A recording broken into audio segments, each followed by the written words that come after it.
Let's be clear. Pain does not disappear just because we outgrow the place where it started.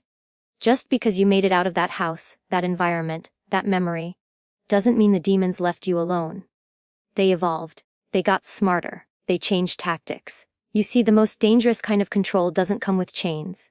It comes with a whisper, a wound, a belief planted in your childhood that says, you are not enough, and they've been feeding off that lie ever since. Childhood trauma doesn't vanish. It transforms. It becomes the voice in your head that questions your worth. It becomes hesitation when opportunity knocks. It becomes self-sabotage wrapped in perfectionism, people-pleasing, or procrastination. And while you're blaming yourself for being too sensitive, too emotional, or too much, those demons sit quietly in the corner, watching you repeat patterns they wrote for you. Patterns designed to keep you small, quiet, obedient, and most importantly, controlled. They know exactly which buttons to press. They don't need to destroy you violently. They just have to keep you doubting yourself. Because when you doubt yourself, you shrink. You say yes when you mean no. You stay silent when you should speak. You tolerate what hurts you because someone long ago made you believe you deserved it. This is not just emotional pain. This is psychological warfare. This is how demons win. Some of you are walking around in adult bodies with a child's fear locked inside your chest. You're still trying to earn love, still trying to prove your worth, still apologizing for existing. And every time you silence yourself to keep the peace, you're feeding those demons. Every time you hide your power to make others comfortable, you are reinforcing the prison they built for you. You were conditioned to survive, not to thrive, and that conditioning has become your leash. But here's the truth, what happened to you is not your fault, but what you choose to do with it. That's your responsibility. You were not sent here to stay broken. You were not meant to be buried beneath guilt, shame, and silence. You are not weak because you feel. You are not dramatic because you remember. You are not a failure because you're still healing. You are a fighter walking through invisible battles that most will never understand. But you don't owe anyone an explanation. You owe yourself freedom. You must wake up to the game being played on your soul. This isn't just about healing your past. It's about reclaiming your power. Because every time you heal, you rob those demons of another weapon. Every time you speak truth to pain, they lose ground. And every time you choose to live boldly, unapologetically, you send a message that says, I am no longer your prisoner. So stand up, go back and gather the parts of yourself that trauma scattered. Look your pain in the face and say, you do not own me anymore. Use your story, not as an excuse to stay stuck, but as a map to rise. No more silence, no more shame, no more shrinking. You've carried the weight long enough. Now it's time to carry the torch.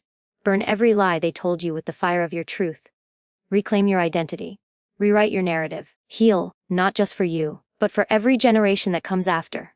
Break the chain, be the storm, and if they fear your healing, it means you're doing it right. Now go, it's time. 1. Trauma becomes a silent manipulator. Trauma isn't always loud. It doesn't always scream or crash through the door. Sometimes it whispers. Sometimes it hides in your everyday thoughts, your choices, your relationships, and how you see yourself. Childhood trauma embeds itself like a virus in your system.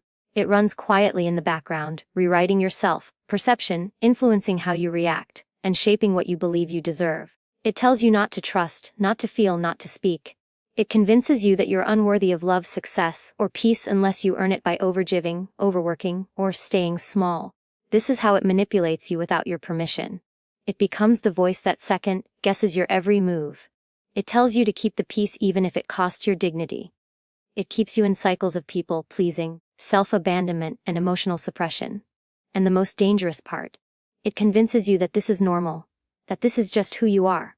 But it's not. That's not you. That's trauma wearing your name, your face, and your future. And it's time you recognize that lie for what it is. Because until you do, you're not living by choice. You're living by conditioning. 2. Demons thrive in your silence and self-doubt. Silence isn't always peace. Sometimes silence is what keeps you in bondage. Demons, whether internal or external, feed off the moments when you hold back your truth, suppress your emotions, or question your value. They thrive in the shadows you refuse to confront. The more you doubt your voice, the louder their influence becomes.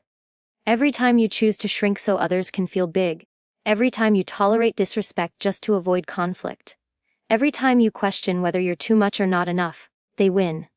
They don't need to scream at you. They let your inner critic do the damage. And they built that critic from the words that broke you in your past. Silence becomes their ally when you stop standing up for yourself. Self-doubt becomes their weapon when you don't believe you deserve better. And the most dangerous part is, you begin to internalize their lies as truth. But you were not created to be muted. You were not designed to second-guess your worth. The more you stay silent, the more they script your life for you. Speak, even if your voice shakes. Trust yourself even when it feels unfamiliar, because your silence protects your demons, but your truth sets you free. 3. Healing is an act of rebellion. Healing isn't soft, it isn't easy, and it sure as hell isn't passive. Healing is a radical, defiant act against everything that tried to destroy you. It's rebellion in its purest form, because when you choose to heal, you are choosing to reject the narratives that were forced on you. You are rejecting the belief that you have to stay broken to be accepted. You are refusing to be defined by your wounds, and you are standing against every voice, internal or external, that ever told you, this is all you'll ever be. Healing is not a straight line. It's not a pretty process. It's ugly. It's painful. It's exhausting. But it's real. Every time you confront your trauma instead of running from it, you take your power back. Every boundary you set, every time you say no, every time you speak up instead of shutting down, you're fighting back. You're breaking the patterns that controlled generations before you. You're shifting the future for those who come after you. The world doesn't expect you to rise. It expects you to stay numb, stay silent, stay ashamed. So when you heal, you're not just surviving, you're revolting. You're saying, I will not carry this pain quietly. I will not be the product of my past. I will be the author of my future. 4. You are not broken. You're becoming. You are not damaged goods. You are not a mistake. And you are not beyond repair. What you are, is becoming. Becoming stronger. Becoming wiser. Becoming exactly who you were meant to be. Not despite your pain, but because of how you rose from it. The world may have tried to convince you that your trauma made you weak, but the truth is, your survival proves your strength. You're not broken, you've been tested. And those cracks you feel, that's not where you shattered.